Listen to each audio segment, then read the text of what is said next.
Hi everybody, I'm Zilla Blitz and welcome to Upcoming Wargames number 2.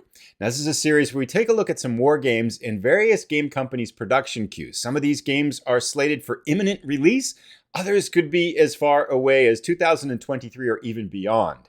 Now, after I made the Upcoming Wargames number 1, I thought it might be 3 or 4 months before I make another one of these. But then a bunch of people pointed out very interesting games after that episode was released, and I thought, wow, very quickly, I seem to have accumulated another 10 or so I thought maybe this is a good time to make another one sooner rather than later.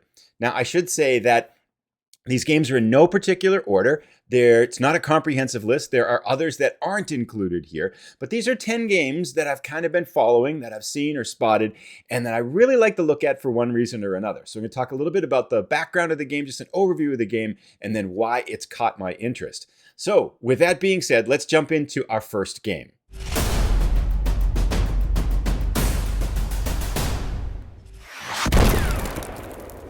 Shortly after I finished the first Upcoming Wargames video, there was a comment or a tweet about that video that mentioned a game called The Most Fearful Sacrifice. Now, I can't find that comment, so I can't give credit to the person who did it. But I didn't know anything about the game called The Most Fearful Sacrifice, so I started to poke around and check it out. And it turns out it was in the last days of its Kickstarter. And as soon as I saw it, I said, yes, this is exactly the game I've been looking for. And I'll explain that in a moment. But first, a little bit of an overview of A Most Fearful Sacrifice if you're not familiar with it at all. It's a game that covers the 3 days of the Battle of Gettysburg. So we're talking American Civil War. If you have all the maps together, it covers a whole 15 square feet. And the maps are designed by Rick Barber, the late Rick Barber, so probably one of his last works, which is absolutely gorgeous. I mean, the visual appeal of this game is just insanely beautiful. So I looked at that and said, oh my goodness, this is great. 13 by 16 inch counters, so really big counters, over 300 of them to cover all the units that are involved with the battle. Now it uses a system that's called the Black Swans system, which is based on a system called Blind Swords, which apparently is very highly regarded in terms of managing this type of a game. It's got very kind of a miniatures type feel to it when you look at the map and look at the pieces. But I immediately fell in love with it. I said, oh my goodness, this is just absolutely fantastic. 90 card deck of cards that kind of help spawn events to give the game some variability and some randomness as well. So I am really excited about this one, in particularly so because one of the things I had convinced myself is I really want to dig into a couple of games about the American Civil War, and I don't have any. So I'm thinking, okay, this year I'd like to get a strategic game for the American Civil War, and I have the U.S. Civil War on P500 order from GMT Games, and that should actually come within a couple of months. So I'm very excited about giving a chance to play that one. But then I wanted something that covers a particular battle, kind of a more tactical, small scale kind of nature. And I saw this, not that this, I wouldn't call this small scale when you're talking about 15 square feet potentially, and 3 days, 350 counters. But you know, the smaller scenarios I expect to be much more of a smaller scale, and to be able to turn that into literally kind of a monster is probably too big, but a campaign game covering all 3 days of the battle. It's absolutely perfectly what I was looking for. So very excited about this. Now I noticed that the game I think is ready to ship pretty soon. So it's in the United States if I under now. So shipping might start really quickly. Then I would think, I'm not sure of this, but I expect some of the extra games or whatever's left over would be going up for sale on the Flying Pig site. Right now it's kind of in that intermediate space between the Kickstarter and between when the game would go on sale on their particular site. But very excited for A Most Fearful Sacrifice by Flying Pig Games. So our next 2 games go together. They're siblings. We're going to talk now about Downfall of Empires and Downfall of the Third Reich. Both of these games are from Do It Games, a small Spanish wargaming company that has collaborations with GMT Games and as well as the representative in Spain for the Undaunted series, Osprey Games. So they've got a long tradition of working with war games and they're well established with the field. This is going to be their first Kickstarter. Now, I am very excited for both of these games, and let me give a little bit of an overview about the games and talk why I'm excited. And I will say that, in the beginning of the video, I mentioned these games aren't in any particular order, but I will say A Most Fearful Sacrifice and these 2 games, Downfall of Empires and Downfall of the Third Reich, were games that I would put in the category of, and maybe other people have experienced this, games I have never heard anything about, and then as soon as you see them, 30 seconds later, you're like, oh my gosh, I have to play these games. And so both of these games fell into this category for me, and I'll explain a little bit why. So Downfall of Empires is a grand strategic game about World War I. Downfall of the Third Reich, you may have guessed, is a grand strategic game about World War II. Now there's kind of 3 reasons, if you would, that I'm interested in both of these games. First of all, they are super easy to learn. Downfall of Empires, and I've read the rules for Downfall of Third Reich. I read through them in maybe a half an hour, 45 minutes, and I feel like I have a pretty good idea on how to play.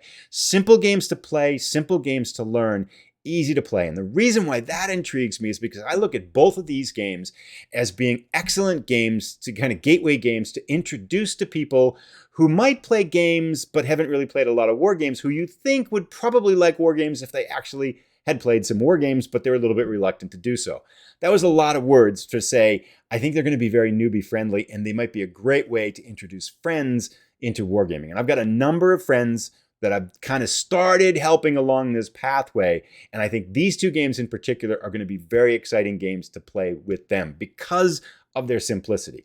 Now, the other side of simplicity, of course, is does a game have tactical? Does a game have depth? Does this game have challenging decisions? Is it going to involve your intellect? Is it going to have a number of ways to play so that you don't just play the game a couple times and think, well, that was all fluffy and nice, but we're kind of done with that. And I think from watching the gameplay and kind of learning more about these games, I can say I think that both of these games look to have achieved a really good balance between that simplicity of learning and yet a tremendous amount of depth of decision making and challenges and strategies that you can take within the game. So you can play these games a number of times, trying out different things and trying out different strategies within the rules and framework of the game. The games have a lot of different things you can do for games that are yet so simple to learn and play. For example, there's production elements in the game. There is so technology that would go with that. So developments and kind of improving your technology and choosing between different options for where you're going to focus your development priorities. Diplomacy is in there as well. Combat's a relatively simple system, but you've got so many fronts and places where you need to make your decisions on that you always can be trying different ways to play the game. So I'm really excited about the gameplay options behind these, and I'm also really excited about the simplicity of them. And the last thing that I wanted to say about these games, like the third element, if you would, that I think is really appealing for these games, is that they're designed to be played in a single evening. So grand strategic games are wonderful, but so many times, you really got to commit to this. Like, okay, it's going to take a weekend, or it's going to take a number of sittings, or you're going to have the table spread out with this game on it for like 2 or 3 weeks until you can finish it. That's all good and well, but there's a tremendous appeal for a game like this that's simple and plays fast. Both of these games are designed to be played in a single sitting. So you're talking about like 3-4 hours in the evening and stuff like that. You can get through the whole war and play in these games. So I am very excited about both of these games. Now, to learn more about them, yes, I should mention this. We have, I've just done an interview with the CEO of Do It Games. We spent this weekend, we talked for about an hour or more about both games, and it's interesting to show some of the gameplay. I'm going to put that interview up on the YouTube channel this coming weekend on the 26th. So I learned a lot about the games there, which did, if anything, it only fueled my interest in the game. So I'm very excited to show that interview. That's another way to learn more about the games. But I am very much looking forward to these. Now, to get the games, the Kickstarter launches February 28th of this month. And so the games will be available on Kickstarter then. Our first 3 games that we've talked about so far are designed as 2-player and above games, although they will function as solitaire games just fine. Let's now talk about our first solitaire game in this series, Skies Above Britain from GMT Games, designed by Gina Willis and Jerry White. Now, if you know anything about this series of games, you'll know there's 2 games before this, Skies Above the Reich and then Storm Above the Reich, which in those games, you play the role of a German fighter squadron trying to defend the homeland against Allied bombers. And in this game, the situation, of course, is flipped. It's the Battle of Britain, where you're going to be controlling British fighters trying to defend against German bombers. Now, you might be saying like, well, okay, I've already got one of the 2 games in the series or both games in the series. Why would I want the third game? And I think there's a couple things to be said for that. First of all, if you haven't got any of these games, I would encourage you to check out at least one of them because, and I guess, well, a qualification. I like solitaire games, and I like solitaire games that can evoke story, and I particularly like solitaire games that have dynamic campaigns. And that's really what the heart of Skies Above the Reich and the Skies Above German and Storm Above the Reich are. They're solitaire games where you have a squadron of pilots and planes, and you're basically trying to defend and fight, and some of them are going to die, and some of them are going to live. And the story of your squadron and the campaign that you have can be different every single time you play. And you're going to have pilots that become heroes and pilots that get killed in the first mission. It's just an amazing kind of range of story that the game generates and fun that the game generates. Well, that's going to be similar, right? In Skies Above Britain, it's going to be the same kind of thing, and a lot of the mechanics are the same. But one of the big differences over Skies Above Britain, or the significant difference in this game, is that unlike its two predecessors, Skies Above Britain is concentrating on fighter versus fighter combat. So really what was the mark of the Battle over Britain is the dogfighting between the Spitfires and the Messerschmitts.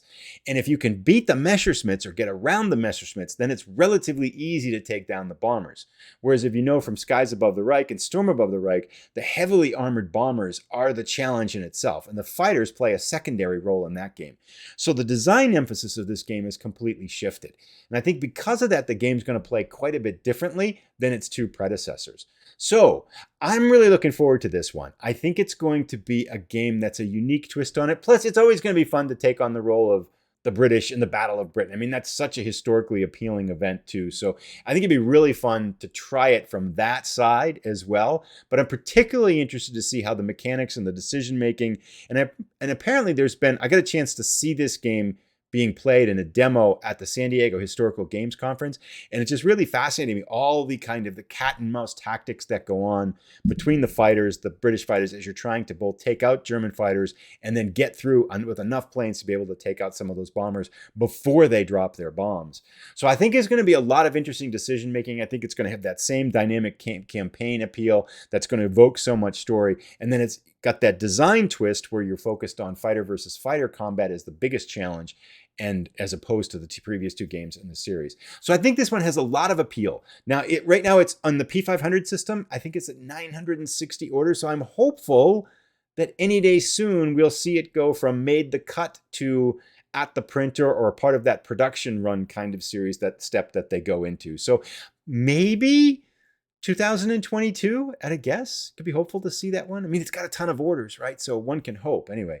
But very excited about this one. The other two games in the series are great. I expect the same for this, and I expect it to be different enough from those previous two games that it will make sense to kind of explore as a gameplay thing, that you're not going to think like, oh, I've played this game already. It's going to play very differently, I think, despite having those similarities. I think this next game you may not have heard about.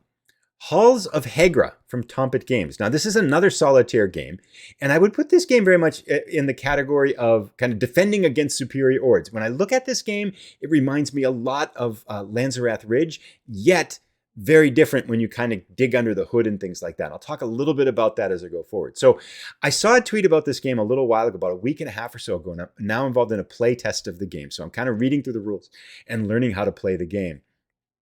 The game describes itself. First of all, what is the game? Okay, it's a group of, you have a number of Norwegian volunteers that are fighting against a German assault in early World War II, and you're holed up in this fortress. So you're basically defending yourself against superior odds and trying to hang on for as long as you possibly can. So again, that Lanzerath Ridge, Pavlov's house, soldiers in postmen's uniforms, got this similar kind of tower defense kind of feel to it. Yet there's quite a bit that's different. And the game itself describes itself as a solo-only game in the same vein as Robinson Crusoe, which is an incredibly popular survival game. This War of Mine, which is a game I really am enjoying now on the channel playing the digital version, and then Dead of Winter, which I'm not familiar with. The mechanics are worker placement, bag building, area control, and tower defense. And as I kind of look through the rules, you have things like fear, supplies, suppression, injuries, all the getting people that are out and back into battle after they've been wounded and things like that. So just a lot of going on. There seems like there's two elements to it. One is the base preparation and keeping your base functional, which is very much kind of like in this War of Mine type of game, where half of the game is making sure you've got the right stuff to survive your adventures out into the wilderness there. And then the other half, again, is that actual fighting. And so very much this game, Halls of Hegra, feels like it's trying to balance itself between that combat segment and then also preparing your fortress and preparing your base to be able to withstand it when it comes. Because there are 3 stages to it. The first is mobilization, then you've got first attack, and then you've got siege. And each one of those stages has different cards that are going to generate different types of events.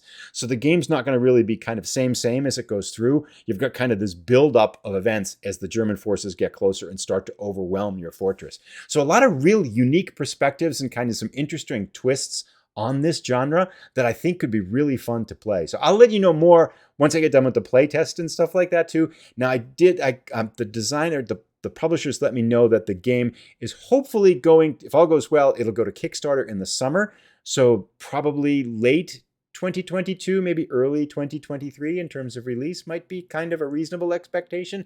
But I'm really looking forward to giving this one a play. I've liked the rules that I've read so far. I'm pretty excited to dig into it. And again, looks like it's just going to be, what a great time to be a wargamer. I mean, so many amazing games.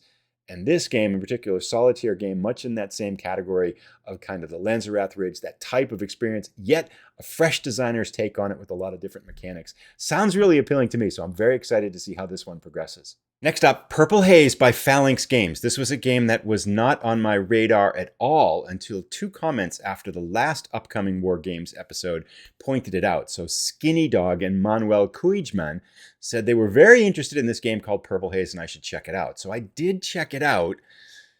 And it looks really good. I mean, there's really no other way to put it. It looks really good. Now, it just finished its Kickstarter. We're here, all 25 of its 25 stretch goals.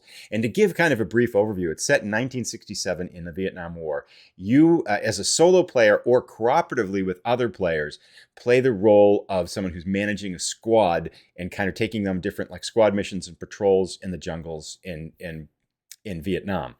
It's dark, it's gritty, and it's brutal. And the way the game portrays itself, at the very first line, it says a Vietnam War story creation game for up to 4 players.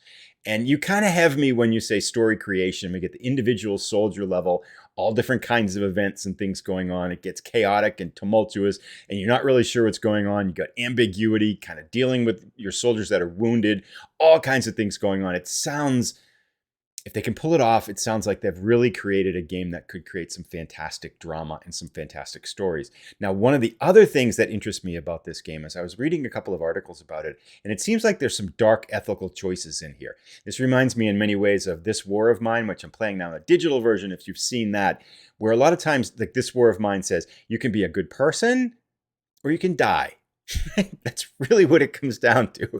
You know, if you are a good person, you're going to die. You have to kind of steal to basically have this outcome. I got that kind of backwards. But in other words, this game, I think, gives you some choices like that, where it's going to be very difficult if you take the ethical choice, perhaps a little bit easier if you behave a little bit less ethically, and throwing that decision at the gamer, I think is going to be controversial in some places based on some of the decision trees I've seen.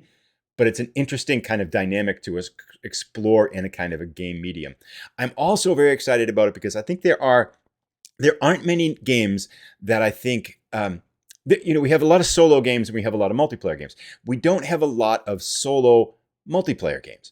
And I would throw games like Gloomhaven, which are fantastically popular. Spirit Island, the same thing. In the Euro gaming category, there's a number of games that have just been incredibly successful because they lean into this kind of solo, cooperative, collaborative game mode that I think Wargames have to a certain degree, haven't really emphasized. It's hard to think of a number of games that are designed specifically for that. Now, I'm not sure if Purple Haze is kind of a solo game where you blend cooperative play, or whether it's really designed for this type of cooperative play where everybody has their own kind of mechanics and situations and issues they're dealing with. But in either case, I'm excited that we're going to have another solo game, this game that's going to create story generation. I think it could be a very interesting game. Let's leave the solitaire genre for a second to talk about our next game, Undaunted Stalingrad. Now, a number of people have pointed this one out to me, and I have seen it. It's just recently been announced by Osprey Games, and it's designed by David Thompson and Trevor Benjamin. Now, this is the 4th game in the Undaunted series, but I think the thing that catches your eye with this one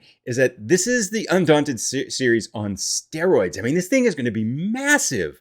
I mean, looking at some of the numbers, 375 cards in the game, 129 map tiles, 129 map tiles. Are you kidding me? That's a lot of map tiles. 150 evocative mission briefings. And then it's got a branching dynamic campaign spanning 15 scenarios.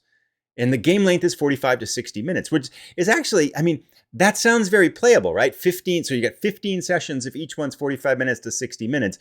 Say you get together and you play 2 or 3 sessions each gaming session, which is, I mean, that's a pretty reasonable amount for an evening of gaming, right? 45 minutes times 3 hours at the most for 60 minutes and stuff like that. I mean, you're talking maybe 5 nights or a week or so of really great gaming to create this epic experience with the Undaunted series. Yeah, count me in. This sounds really cool. And I mean, this one, of course, it's I think it falls in a category that's really inviting for newcomers to wargaming. And it's kind of that blend between Eurogaming and wargaming, I think, that sits in that middle area, which makes it greatly appealing to such a wide range of audience, which is fantastic. So I'm really pretty excited about it. I do wonder a few things, right? So I mean, how will the branching campaign work in like a two-player game like that? Like if you lose the earlier scenarios, does that mean that you're at a disadvantage in subsequent scenarios?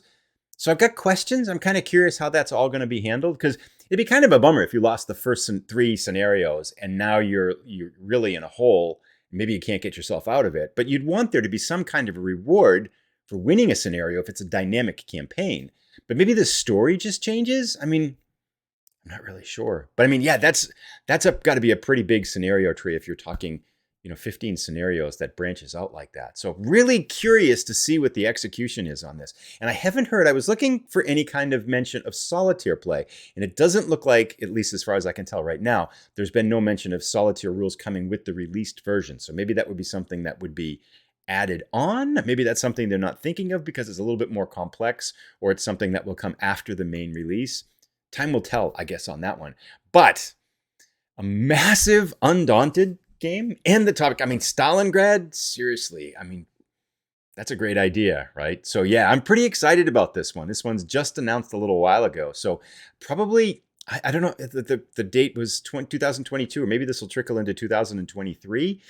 But still, it's worth the wait, I'm sure. So our next two games go together, but they don't go together. I'll explain, and it'll make sense when we're all done with both of them. We're going to take each one individually. First up, Aces of Valor from Legion Wargames and designed by Eric von Rossing. Now, this is a solo game of aerial combat in World War I.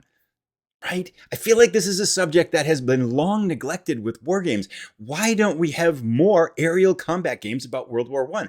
I mean, I have an old copy of Richthofen's War, but I'm hard-pressed to think of another few games that have come out since then that really do this area justice.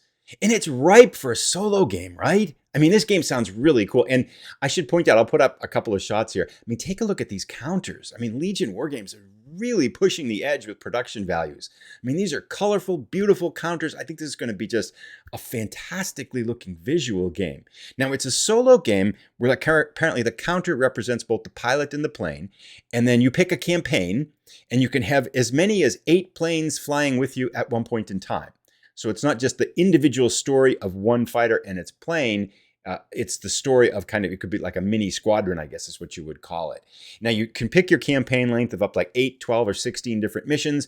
All of these missions could be different, from like balloon busting to trench strafing and stuff like that. And then you take your squadron through the course of the war, trying to earn victory points to upgrade planes and get better planes and all this kind of stuff. And then when you get to the end of the war, you either determine like a marginal or a major or strategic victory kind of thing. I mean, perfect, right? It doesn't have to be incredibly innovative. It's just really clean. It's exactly what I would hope to hear about a World War I tactical combat game, especially designing in kind of the solo mode. Now, this one is in production from Legion Wargames right now, so hopeful that we will see this one at some point in 2022. But yes, I think this is a long neglected area and subject in wargaming. So as I talk about this next game, you'll see why I paired it up with the previous game, because they're obviously very similar. Western Front Ace, The Great War in the Air from 1916 to 1918, to be published by Compass Games. Now, this is also a solitaire game about World War I aerial combat. Yes, I feel like we have plenty of room for 2 games in this genre, this subject here. We have room for more, because there's a lot of different ways you can take it. Now, this one, I think it's built off of the Night Fighter Ace series kind of gameplay, which is a great established series, so that could be a lot of fun. Very similar things. Now, I notice in this game it says you can fly as one of 7 nations, and in Aces of Valor you could fly German, French, English, American, so you got 4 picks there. But I mean, that's a minor thing, right? I mean, it's all good and well. But I think it's the same type of thing. You're going to have a campaign scenario, taking your pilot through the war. They're going to earn skills and get upgrades, and you're going to try to make it through the whole war and survive the war, and hopefully be kind of an ace of many levels and different kinds of things like that. So, Western Front Ace 2 coming out at the end of 2022, according to the Compass Games website. Of course, with shipping delays and other things like that, we'll see how that goes. But I'm hopeful that we can see this one in 2022 as well, which will give wargamers potentially two fantastic choices for World War I solitaire aerial combat games. What? It's a glorious time. This is long overdue, though. So I'm very excited for both of these games. I'm curious to pit them up against each other and see which one I might happen to like better. Last but not least, Carrier Battle Philippine Sea, to be released by Compass Games and designed by John Southard. Now, this is a game about the largest carrier battle in history during the invasion of Saipan in 1944 between the Japanese forces and U.S. forces. Now, apparently in this game, it's a solitaire game. You're going to be the U.S. commander. You maneuver your forces around and try to defeat the Japanese forces. Now, looking at some of these counters, this is what gets me really excited. I'm excited for this one for a lot of ways. Okay, for one thing, one of the first war games that I played was called Midway. Many of you will be familiar with it, from Avalon Hill. I probably played that game 50 times or so. And that tension when you're like, are you going to get discovered first? You're going to discover your opponent's task forces first. You're going to hit them or you're not going to hit them. Can you knock their carriers out? I mean, just an incredible amount of tension and drama around this type of engagement. To have a war game that would capture this and yet allow someone to play it solitaire, I mean, that sounds good. I'm very curious to see, like, how are they going to work out, like, search and discovery and in this kind, which is kind of a key element in the ambiguity and the lack of clarity around where your enemy is. So I'm really curious to see how that mechanic's going to work in the game. I think that's a tough challenge as a solitaire game designer. But apparently, this is based on a game called Carrier from Victory Games in 1990, which I am not familiar with. And maybe people that are out there familiar with it could drop a comment down below as to kind of how the gameplay was in that. But looking at some of the counters for this game, and we've got individual carriers, the Yamatos there, the Musashis there. To be able to take on, could you sink the Musashi? That would be kind of cool. That would definitely make your day as a U.S. commander. So I am really excited to this one, cautiously optimistic that they can pull off that whole search and destroy mechanic kind of thing that is a huge part of carrier engagements in World War II. So I'm really interested to see how this game develops, but it's definitely high on my radar. It does say it's expected in late 2022, so hopefully this one might make it by the holiday season. But I'd be curious if anybody knows more about it, and I'm very much looking forward to the development of this one as well. So there you have it, another 10 games of upcoming war games to be released in 2022, or probably some of them in 2023. Any in particular that you're excited about? Any that you're sitting there going, I can't believe this one isn't on the list? Let me know down below in the comments. But I just, kind of doing these, it's kind of, that's the right way to put it. It's fun for me because when you start to look in these things, you realize what an amazing time we live in for historical conflict simulations. I mean, there's just so much potential and fun to be had. I mean, the game we just looked at now on the channel is the Hill of Doves, which is a solitaire game about the first Anglo-Boer War. I mean, we've got war games about every conflict that's out there right now. I mean, what an amazing time to be a wargamer. But anyway, that aside, I'm starting to wander a little bit. I hope you've enjoyed the episode. Let me know which ones you might be particularly interested in. Again, let me know which ones we may have forgotten. If you have enjoyed this episode, please give it a thumbs up. And if you're new, please consider subscribing. About 40 to 50% of the content on the channel is directly targeting board war games. So I'd love to have you along for the ride. Thanks so much for tuning in, everybody. Have a great week, and we'll see you in an upcoming episode.